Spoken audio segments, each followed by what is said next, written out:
First ever factory outlet, Mukunda Jewelers.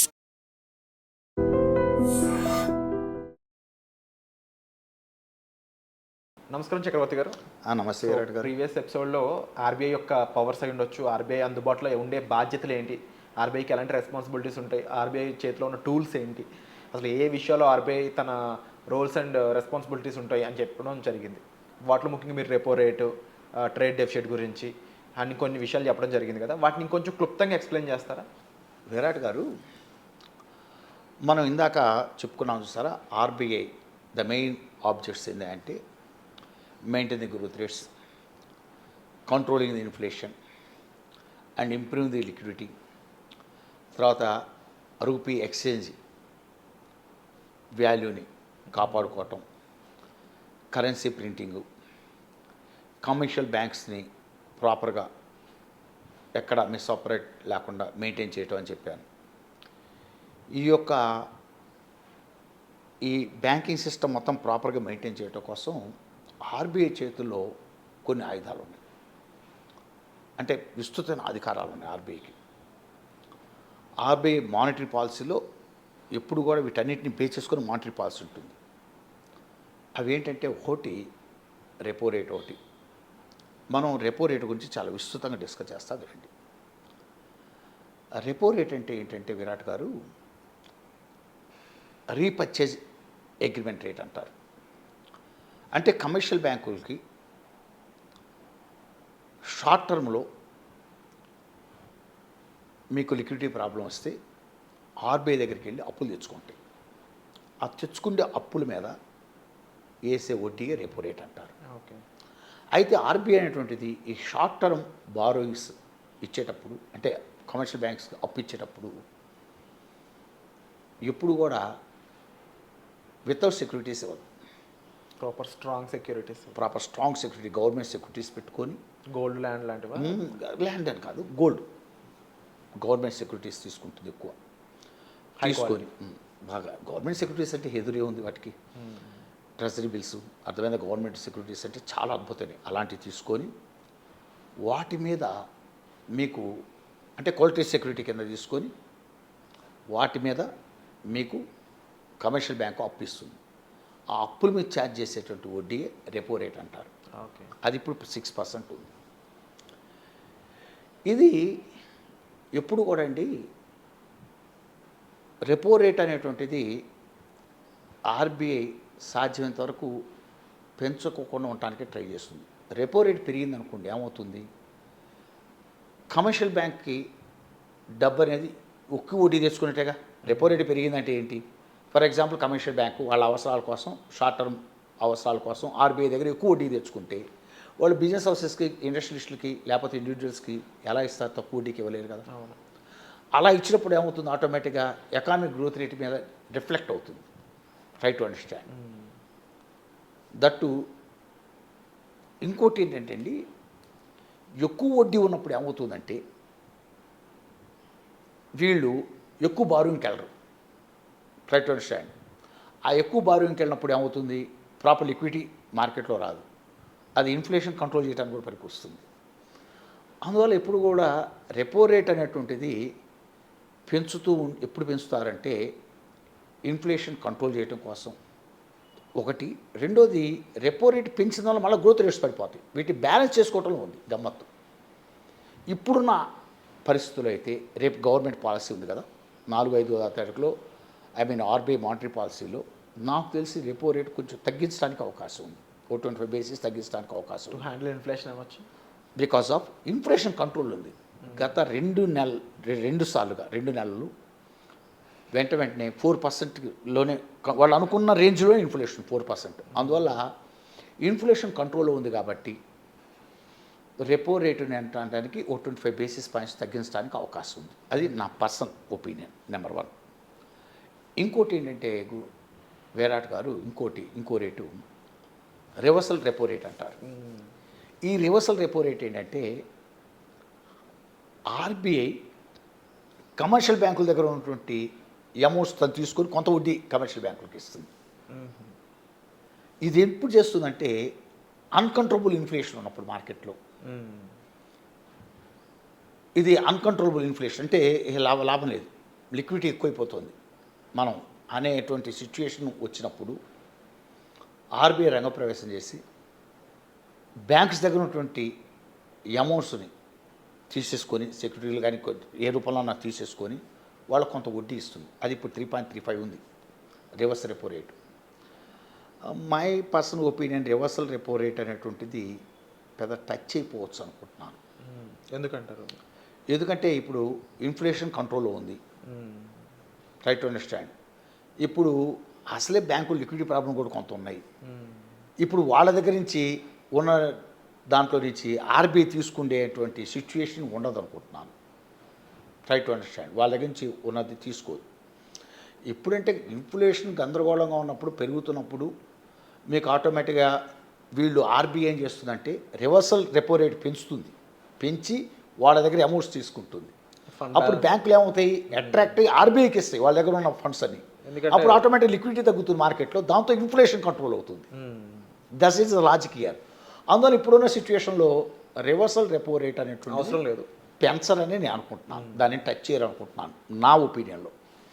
ఇక మూడోదండి bank rate అని ఇంకోటి ఉంటుంది, ఆర్బీఐ దగ్గర ఉన్న పెద్ద వజ్రాయుధం. మీకు రెపో రేటుకి బ్యాంకు రేటుకు ఉన్న చిన్న డిఫరెన్స్ ఏంటంటే అండి, ఇక్కడ కూడా కమర్షియల్ బ్యాంక్ అప్పు కోసం వెళ్తాయి ఆర్బీఐ దగ్గరికి. రెపో రేట్ ఎక్కడ ఉంటుందంటే, రెపో రేట్ అంటే ఏంటంటే షార్ట్ టర్మ్ లెండింగ్స్ మీద, అంటే కమర్షియల్ బ్యాంక్స్ అప్పులు చేస్తున్నాయి ఆర్బీఐ దగ్గర షార్ట్ టర్మ్ కోసం, సెక్యూరిటీస్ తీసుకొని ఇచ్చే వాటిని మీద రెపో రేటు ఛార్జ్ చేస్తుంది. అలాగే లాంగ్ టర్మ్ బేసిస్లో తీసుకుంటే కమర్షియల్ బ్యాంక్స్ వెళ్ళి ఒకప్పుడు ఆర్బీఐ దగ్గర లాంగ్ టర్మ్ బేసిస్లో కూడా అప్పులు తెచ్చుకుంటాయి. ఈ లాంగ్ టర్మ్ మీద బేసిస్ మీద అప్పులు తెచ్చుకున్నప్పుడు ఏమవుతుందంటే సెక్యూరిటీ లేవు, అడగదు ఆర్బీఐ, కొలటరల్ సెక్యూరిటీ అడగదు. కొలటరల్ సెక్యూరిటీ లేకుండా ఖచ్చితంగా బ్యాంకులు లాంగ్ టర్మ్ బేసిస్లో అప్పులు ఇస్తాయి.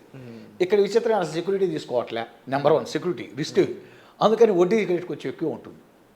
ఇప్పుడు బ్యాంకు రేట్ వచ్చేసరికి 6.25% ఉంది, ఏది బ్యాంకు రేట్ అనేటువంటిది. మళ్ళీ ఇదేంటంటే మళ్ళీ చెప్తున్నాను, ఈ బ్యాంకు రేట్ అనేటువంటిది లాంగ్ టర్మ్ లోన్స్ మీద ఆర్బీఐ అంటే యాజ్ ఏ లాంగ్ టర్మ్ అర్థమైందా బేస్ చేసుకొని కమర్షియల్ బ్యాంక్స్ ఆర్బీఐ దగ్గర తీసుకుంటే ఇక్కడ సెక్యూరిటీ ఇవ్వవు.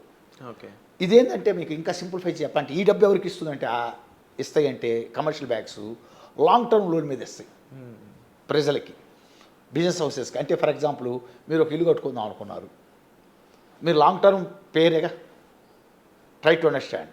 లేదు ఒక ఇండస్ట్రియలిస్ట్ ఉన్నాడు, ఓ గోడాలు కట్టాడు, ఓ ప్లాంట్ మెషిన్ కొన్నాడు, లాంగ్ టర్మ్ బేసిస్. అలాంటి లాంగ్ టర్మ్ బేసిస్ లోన్స్కి ఈ కమర్షియల్ బ్యాంక్స్ అనేవి అప్పులు ఇవ్వటం కోసం ఇలా తెచ్చుకుంటాయి.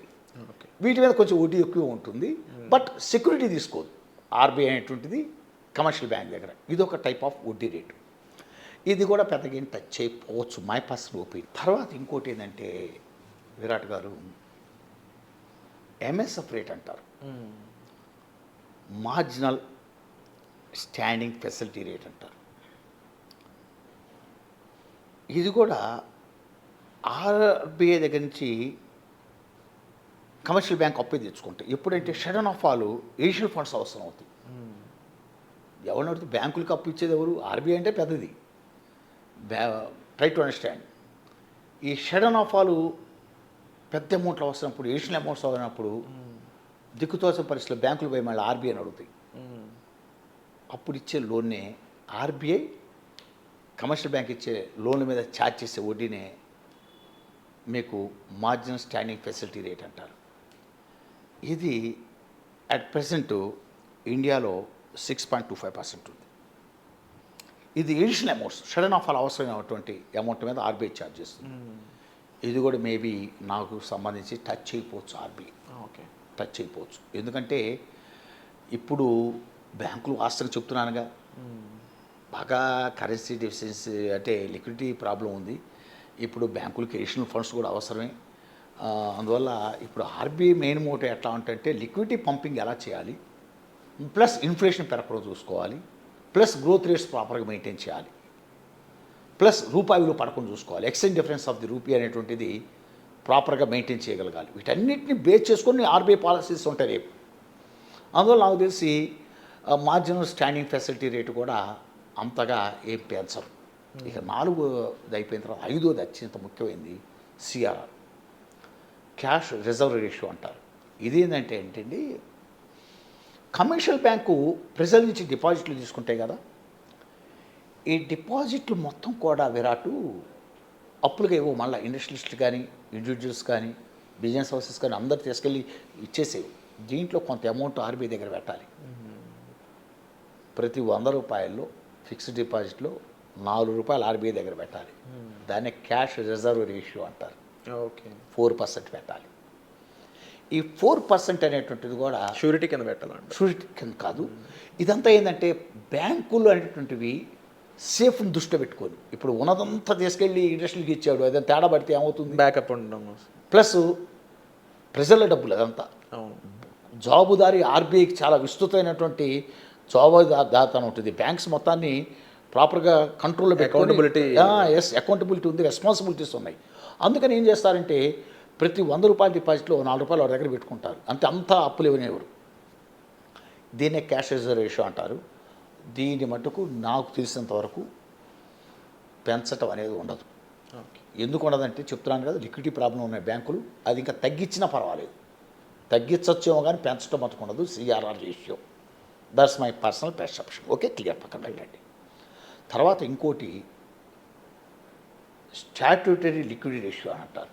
అత్యంత ఫైనల్ 6th, ఇది చాలా చాలా ఇంపార్టెంట్ విరాట్ గారు. స్టాట్యూటరీ లిక్విడ్ రేషియో అంటారు.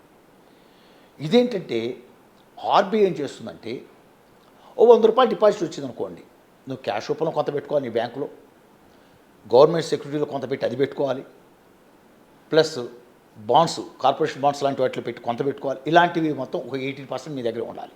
ఓకే, అంటే హైలీ లిక్విడ్, అది హైలీ సెక్యూర్డ్. అంటే 100 రూపాయలు డిపాజిట్ ఇస్తే 18 రూపాయలు బ్యాంకుల దగ్గర ఉండాలి.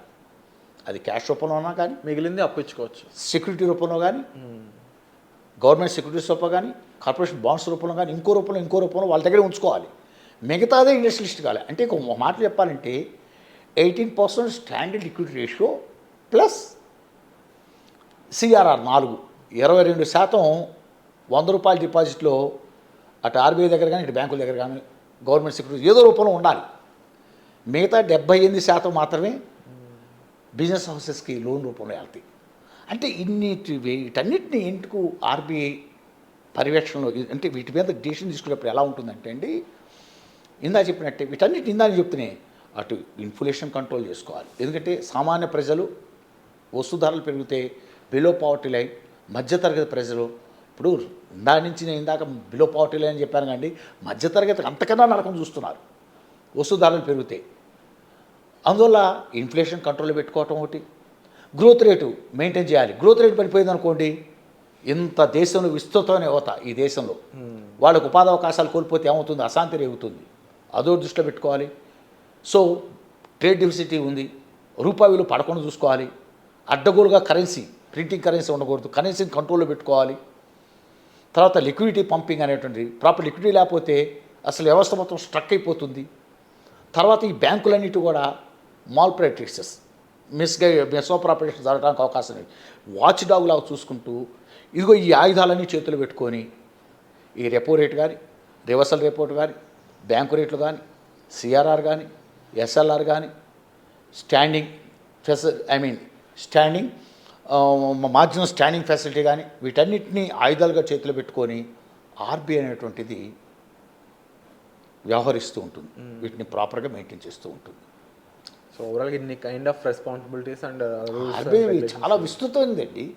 ఆర్బీఐ పరిధి చాలా విస్తృతమైంది, ఆర్బీఐ అధికారాలు చాలా విస్తృతమైనవి, ఆర్బీఐ రెస్పాన్సిబిలిటీ కూడా చాలా విస్తృతమైనవి. అవును, and to safeguard the entire Indian economy. And చాలా విషయాలు ఇంకా తెలుసుకోవాల్సి ఉంది ఆర్బీఐ గురించి.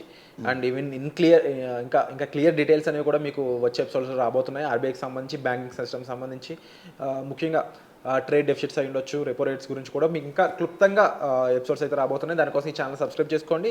ఈ వీడియో నచ్చితే లైక్ చేయండి. అలాగే సార్ చెప్పిన విషయాలపై మీ అభిప్రాయాలను కామెంట్స్ రూపంలో తెలియజేయండి. మీకు ఏ డౌట్స్ ఉన్నా సరే కామెంట్ సెక్షన్లో మెన్షన్ చేయండి. అండ్ ట్రైనింగ్స్ కోసం అయితే మాత్రం మీరు డిస్ప్లే అవుతున్న నెంబర్స్ కాల్ చేసి సార్ని కాంటాక్ట్ చేయొచ్చు. వచ్చే ఎపిసోడ్లో మళ్ళీ కలుద్దాం. Thank you so much sir. Thank you Virat గారు.